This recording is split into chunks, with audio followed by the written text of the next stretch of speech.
ProCucina vă prezintă aparatul de kebab pe gaz cu 3 arzătoare și motor în partea superioară. Fabricat în Turcia de către DBS Gastro, un producător cu 40 de ani de experiență, acest aparat este importat exclusiv în România de ProCucina, având 2 ani garanție. Realizat din inox de calitate superioară, aparatul este proiectat să reziste la utilizare intensivă. Acesta funcționează pe gaz natural sau propan, având o putere ridicată și un consum eficient de combustibil. Motorul său bidirecțional, cu o viteză de mișcare lentă, asigură o gătire uniformă și perfectă a cărnii.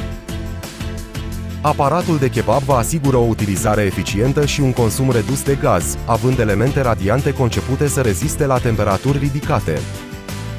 Fiecare arzător are ochiuri de gaz independente și reglaj propriu al temperaturii, oferindu-vă control total asupra procesului de gătire.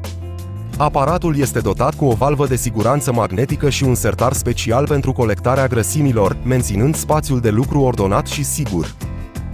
Cu dimensiuni compacte și un design inteligent, aparatul de kebab se integrează ușor în orice spațiu, chiar și în bucătării cu suprafețe limitate.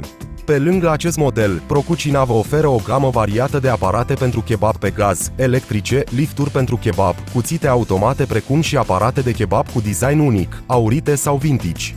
Aparatul de kebab poate fi comandat de pe pro-cucina.ro, iar pentru mai multe detalii, vă invităm să ne contactați.